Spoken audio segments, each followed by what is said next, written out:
Hi, and welcome to the Caterpillar Cross Stitch YouTube channel. My name's Ford from Son of a Stitch, and I've spent the last few weeks getting ready for the Positivity Blooms Mystery Stitch Along.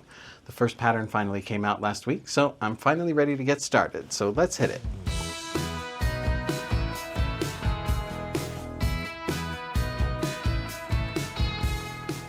I'm going to teach you how to figure out where to get started on a project, especially for a mystery stitch along, and I'm going to show you some of the things that I do when I'm first getting started. I'm also going to go ahead and stitch that first pattern. It's always really interesting for me to watch the path that someone else chooses to take their thread through their project. So I'm going to let you watch the order that I do those stitches and compare how you do it. And maybe you have some insight for me or find it interesting. Leave it down in the comments down below. But the first thing we need to do is figure out where we're going to start. Now with a mystery stitch along, you can't see the whole pattern at first, so you have to pick a starting point. And I'm going to start from the middle because the first pattern is in the middle of the project. So what I'm going to do first is I'm going to figure out where the middle of my fabric is. So I've got my fabric here that came in the kit. I went with the 28 count even weave. Now you see here I've already finished the edge here using a blanket stitch to keep it from unraveling. You should be able to see my tutorial for how I did that with the card that should be showing up right about here right now. And I only had to do 3 sides because I got lucky and got a piece of the selvage. Now I know that the project is in a portrait aspect ratio. That means it's taller than it is wide. So I need to figure out if that orientation is going to matter with my fabric. So I'm just going to measure both directions. I got 13 3/4 this way, 13 5/8 this way. So it's really only 1/8 of an inch difference, so that's not really going to matter as far as this project goes. So what I'm going to do is I'm just going to find the middle. The easiest way to do that is to fold the fabric in half one way, and then fold it in half the other way.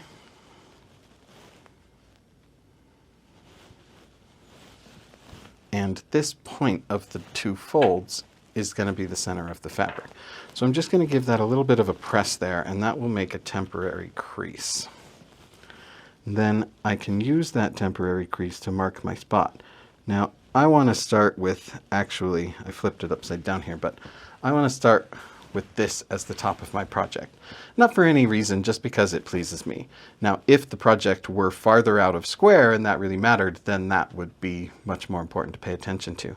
But I'm just going to, when I put my needle in, I'm going to point the needle at the part that I want to be the top. Because once I put it into the beautiful grime guard that I made in last week's video, again there should be a card appearing right here for a tutorial for how to do that, it will be harder to tell which side is which on my fabric.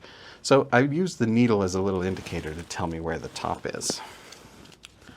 So what I'm going to do now is go ahead and load my fabric into my hoop. Now, as I've mentioned many times before, I like to stitch in the well, so that means that my fabric is going to be on the bottom of the sort of drum shape created by the hoop rather than on top of it. So the way I do that is I turn my fabric upside down and I set it on top of the inner hoop.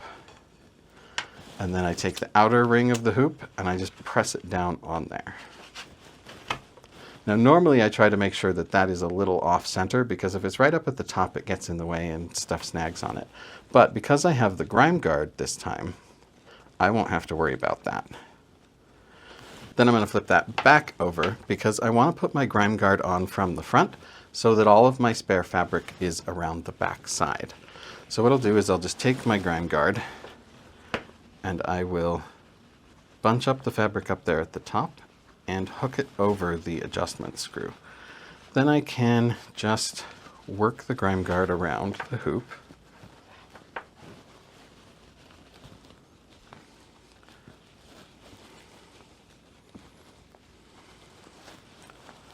And all my spare fabric will be on the back where I want it.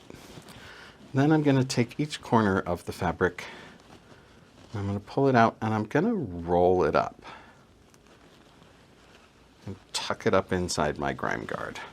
That keeps it out of my way so it doesn't get snagged on my needle and thread, so that my fingers aren't touching it and getting it dirty. It'll be easier to wash when I'm done. And I have seen a few times where people have accidentally sewn that extra fabric to their projects because it was sticking out here and they accidentally stuck the needle through it. So rolling it up like this and tucking it up into the grime guard can also be really helpful for preventing that from happening. And as you can see, I've turned this around and gotten all confused, and now if I hadn't pointed my needle at the top, I wouldn't know which direction I'm going. So now I'm pretty much ready to stitch. I did already go ahead and wind all of the floss onto bobbins, and there should be a tutorial for how to prep your kit appearing as a card right up here as well. Again, like I said, I've been preparing this for weeks. So I'll clamp it into my lap stand so it'll stay nice and steady, and you can watch a time lapse of the order in which I do those stitches.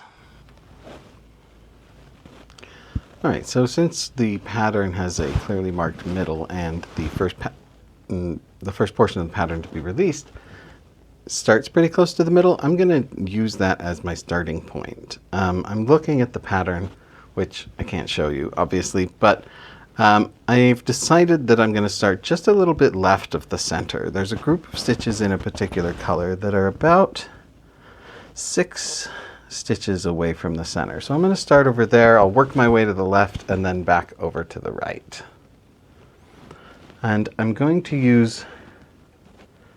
do a loop start from the front, which is a lot like doing a loop start from the back, except you don't have to flip your project over. So you just bring most of your thread through,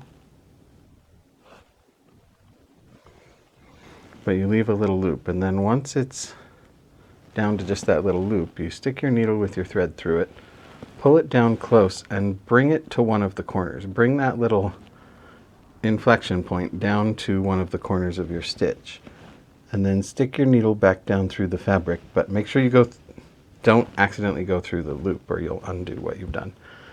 And then that little loop will come down and you can just give it a little bit of a tug and it'll pop down underneath. And you'll want to pull it tight parallel with the fabric instead of the straight down you would normally pull, because that will hold it. That will keep it from having loose back there. So that is it, and that is my first half stitch. Enjoying several hours worth of my work in just under a minute, let me do a little bit of housekeeping. Go and join the Caterpillar Cross Stitch VIP Stitch Club. When you join, you'll get 8 free patterns plus a year-long temperature tracking stitch-along pattern, which is amazing. You'll also get all the latest news about upcoming products and events from Caterpillar Cross Stitch.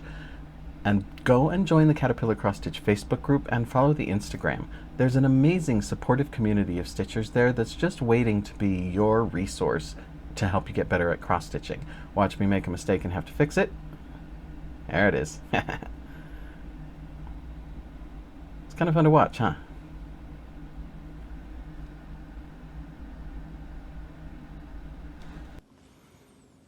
So that's it. That's the first chapter of the Positivity Blooms Stitch Along, all done and dusted. Now just to wait for the next drop. What did you think of my stitching order? Did I do things in a way that makes sense to you, or do you think I'm a total weirdo? Let me know in the comments down below. I do want to thank you so much for watching. If you are enjoying my videos, please make sure that you subscribe to the channel, give this video a like, and leave me a comment down below. That really, really helps me out if you do that. Again, thank you for watching. For Caterpillar Cross Stitch, my name is Ford, and I will see you next time.